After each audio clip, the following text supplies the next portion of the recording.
There is an idea that has been used to justify more cruelty, more violence, and more deliberate human suffering than almost any other concept in the history of philosophy. It was invoked at Nuremberg. It was carved into the ideology of regimes that murdered millions. It has been cited by men who wanted permission to dominate, to crush, to take, and found in a dead German philosopher the intellectual cover they needed. The idea is called the will to power. And almost everything you have heard about it is wrong. Not slightly wrong. Not wrong in the details. Wrong at the foundation. Wrong in the way that only happens when an idea is so threatening to the existing order that the existing order has a vested interest in making sure it is never understood correctly. Friedrich Nietzsche was born in 1844 in Prussia, the son of a Lutheran pastor. He was a child prodigy, a professor of classical philology at 24, a friend of Wagner, an admirer of Schopenhauer, and eventually a man so far ahead of his intellectual moment that he spent the last 11 years of his life in complete mental collapse, unable to witness what the world would do with his ideas. What the world did was catastrophic. After his death in 1900, his sister Elisabeth, a committed nationalist with political ambitions Nietzsche himself had explicitly and repeatedly condemned, took control of his unpublished manuscripts. She edited them, she rearranged them. She created a compilation she titled The Will to Power, a book Nietzsche never wrote, assembled from fragments he had discarded, shaped to serve an ideology he would have despised. It was this fabricated version that traveled through the 20th century, this distorted shadow of his thought that got attached to the worst impulses of European politics. And it is this version, not Nietzsche's actual words, in their actual context, with their actual meaning, that most people encounter when they encounter his name. So before we discuss what the will to power is, we need to be precise about what it is not. It is not a license for cruelty. It is not a celebration of domination. It is not permission to take what you want from those weaker than you. It is not, in any version of Nietzsche's actual philosophy, a justification for anything that was done in its name. What it is, what Nietzsche actually meant across Thus Spoke Zarathustra, Beyond Good and Evil, The Gay Science, and his notebooks, is something far more difficult, far more demanding, and far more threatening to ordinary comfortable life than simple brutality. Because brutality is easy. Domination of others requires only force and the willingness to use it. What Nietzsche was describing requires something infinitely harder. It requires mastery of yourself. Open any popular summary of Nietzsche's philosophy, and you will find some version of the same claim. The will to power, it says, is the fundamental drive of all human beings. The desire to dominate, to expand, to impose one's will upon the world and upon others. It is presented as a kind of philosophical permission slip for the strong to rule the weak, a sophisticated justification for what human beings do anyway, dressed in the language of philosophy. This reading is not just incomplete, it is an inversion of what Nietzsche actually wrote. In Thus Spoke Zarathustra, the work Nietzsche himself considered his most important, the book in which the concept of the will to power receives its fullest literary treatment, the idea appears not as a celebration of external conquest, but as a description of the fundamental structure of life itself. Life, Nietzsche writes, is that which must always overcome itself, not others, itself.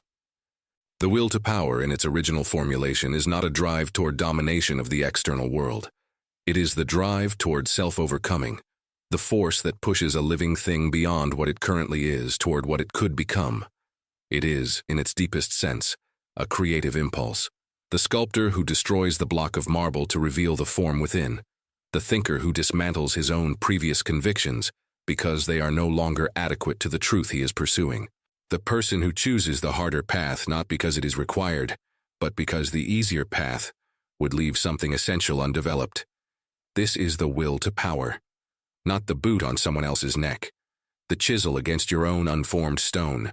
The confusion arises in part because Nietzsche was a psychologist of extraordinary precision, and he applied the concept of the will to power to the full spectrum of human behavior, including its most degraded forms. He observed that the desire to dominate others, to humiliate, to control through fear or guilt or moral condemnation, these too are expressions of will to power. But they are its weakest, most corrupted expressions. They are what the will to power looks like when it has failed to find its proper object. The man who controls others because he cannot control himself.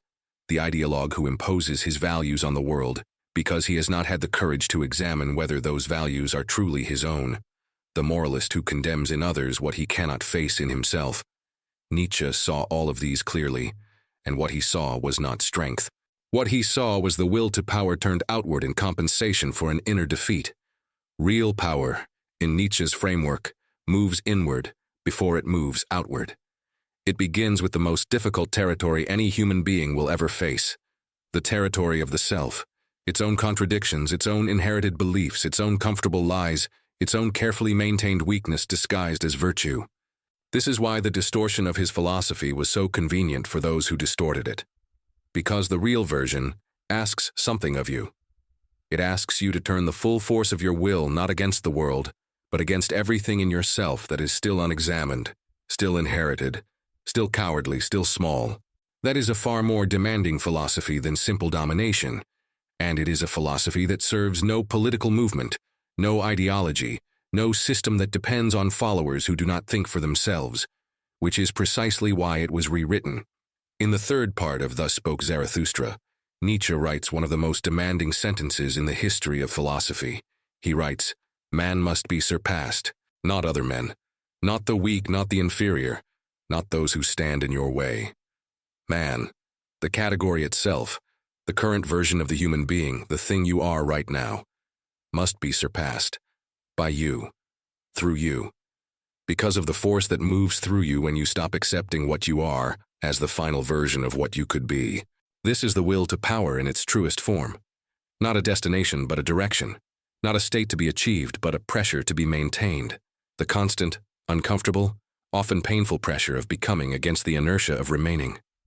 To understand what this means in practice, it helps to understand what Nietzsche was reacting against.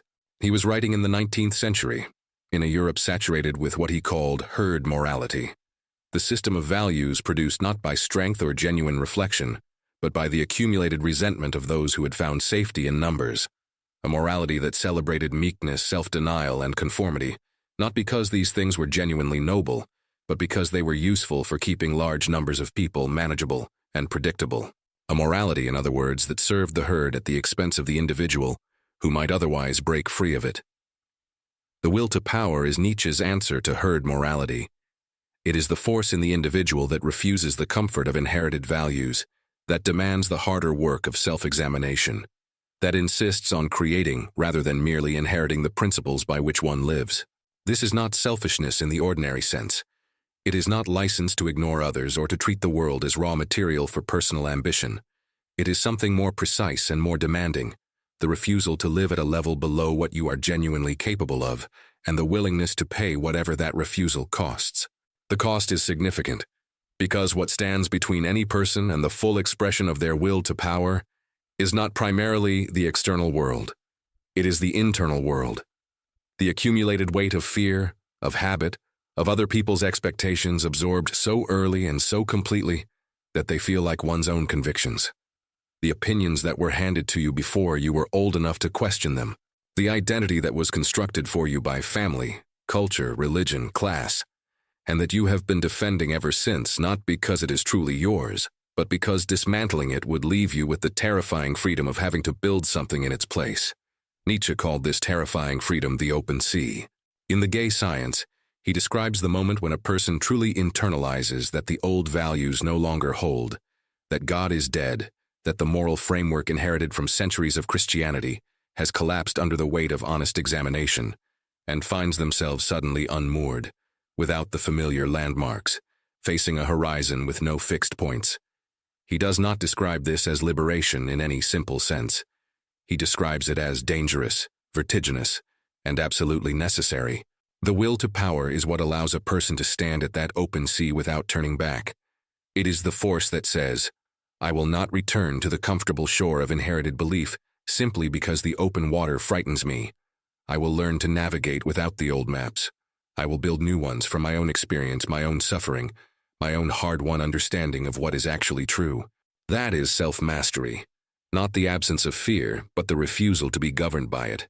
Not the absence of suffering, but the transformation of suffering into something that strengthens rather than diminishes. Not the conquest of others, but the ongoing, never-finished conquest of the smaller version of yourself that would rather remain comfortable than become real. No concept in Nietzsche's philosophy has been more catastrophically misread than the Übermensch. The word itself has been translated as Superman, as Overman, as superior man, each translation carrying its own distortions, its own ideological residue, its own invitation to misunderstanding. And the misunderstanding has been remarkably consistent across a century of misreadings. The Übermensch as a biological category, a racial type, a master destined by nature to rule over those beneath him. This reading has nothing to do with what Nietzsche wrote. When Zarathustra descends from his mountain in the opening pages of Thus Spoke Zarathustra and announces that he brings a gift to humanity, the concept of the Übermensch, he is not announcing the arrival of a superior race. He is announcing a possibility, a direction, a challenge addressed not to a chosen few but to every human being willing to take it seriously. The Übermensch is not a type of person. It is a type of relationship to oneself. Specifically, it is the relationship of someone who has done the most difficult thing a human being can do, looked honestly at the values they inherited, examined them without the protection of tradition or authority, or the comfort of the crowd, found them insufficient, and had the courage to create new ones in their place. Not arbitrary values, not convenient values, not values designed to justify what they already wanted to do. Values forged from genuine self-knowledge, genuine confrontation with suffering, genuine willingness to be accountable for the principles by which they choose to live. This is why Nietzsche presents the Übermensch in explicit contrast not to inferior races or weaker individuals, but to what he calls the last man, arguably the most chilling figure in all of his philosophy. The last man is the endpoint of herd morality taken to its conclusion. He is comfortable. He is safe. He has eliminated risk, reduced friction, optimized his life for pleasure and the avoidance of pain. He blinks, Nietzsche's characteristic gesture for the last man, and asks what is love, what is creation, what is longing, what is a star.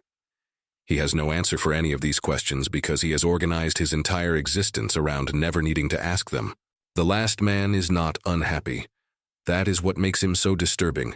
He is perfectly content, in the way that a person who has never truly lived can be content, in the way that someone who has traded the possibility of greatness for the certainty of comfort can tell themselves they have made a reasonable bargain. Nietzsche considered this the greatest danger facing modern humanity.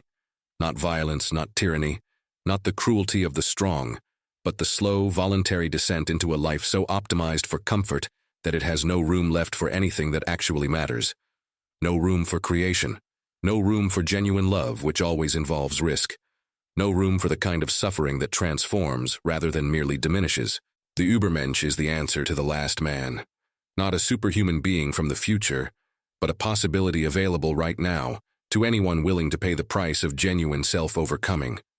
Anyone willing to examine rather than inherit, to create rather than consume, to stand at the open sea rather than retreat to the comfortable shore.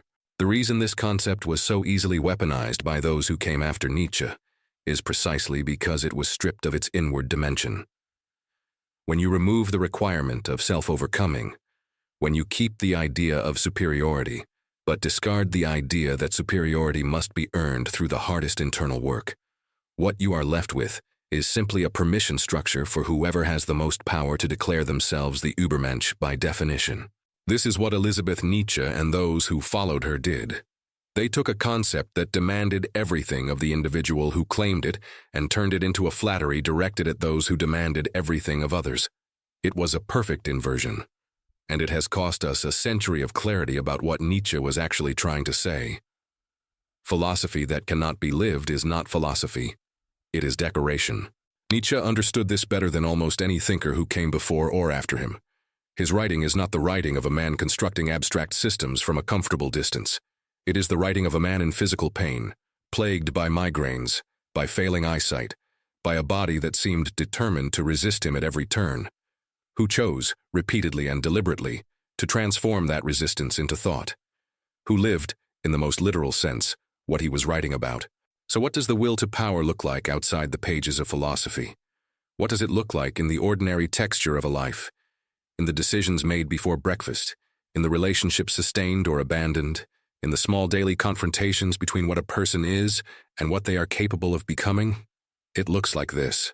It looks like the person who receives difficult feedback, genuine, accurate, uncomfortable feedback about a real limitation, and instead of defending against it, sits with it, examines it, asks whether it is true. And if it is true, does the hard work of changing rather than the easier work of explaining why change is unnecessary. That is will to power. The refusal to protect the current version of yourself at the expense of a better one. It looks like the person who notices a pattern in their own behavior, a recurring fear, a consistent avoidance, a relationship dynamic that keeps producing the same result, and instead of attributing it entirely to external causes, turns the examination inward, asks what role they are playing in the production of outcomes they claim not to want. That willingness to implicate yourself in your own story, rather than casting yourself permanently as its victim, is will to power. It looks like the person who has built a life that is comfortable and safe and entirely below what they are genuinely capable of, and who feels beneath the comfort the specific unease of unlived potential, and who chooses to disturb the comfort rather than anesthetize the unease. That choice, made against the powerful pull of inertia and the equally powerful pull of other people's approval, is will to power. And it looks like its absence too, because Nietzsche was a diagnostician as much as a philosopher, and he was precise about the forms that failed will to power takes in ordinary life. It looks like the person who controls every environment they enter, because they cannot tolerate the anxiety of uncertainty, whose need for control is not strength, but its simulation, a way of managing an inner chaos they have never confronted directly. The more rigid the external control, Nietzsche would have observed, the more unresolved the internal disorder it is compensating for. It looks like the person who is extraordinarily invested in the failures and limitations of others, who finds in the weakness of those around them a relief they cannot name, because as long as others are visibly failing, the question of their own unlived potential does not have to be asked. Resentment, in Nietzsche's philosophy, is always the will to power that has turned against itself. The force of self-overcoming redirected outward as condemnation, because the inward direction has become too frightening to sustain. It looks like the person who mistakes suffering for virtue, who endures difficulty without transforming it, who accumulates pain as evidence of their own goodness rather than using it as the raw material for genuine growth. Nietzsche was merciless about this particular self-deception. Suffering that does not change you is not noble. It is simply suffering. The will to power is what converts the raw material of difficulty into something that actually alters the person who passes through it. None of this is comfortable. None of it is the version of Nietzsche that fits on a motivational poster or functions as permission to stop caring about others. It is a philosophy that makes the highest possible demands on the person who takes it seriously, because the person it makes those demands on is not the world, not the weak, not the herd. It is you. There is a pattern that repeats itself throughout the history of ideas. A thinker arrives with a concept that is genuinely dangerous, not dangerous in the way that weapons are dangerous, but dangerous in the way that clarity is dangerous. Dangerous because it removes something people depend on, because it names something that systems of power need to remain unnamed, because it places the locus of responsibility exactly where those systems need it not to be, inside the individual, in the only place where it cannot be managed, taxed, legislated, or controlled. When this happens, the concept does not disappear. Disappearance would be too obvious, too easily reversed. Instead, it is distorted, kept visible but made unrecognizable, given a new meaning that serves the opposite purpose from the original, that flatters the powerful instead of challenging them, that provides permission instead of demanding accountability, that points outward instead of inward. This is what was done to the will to power.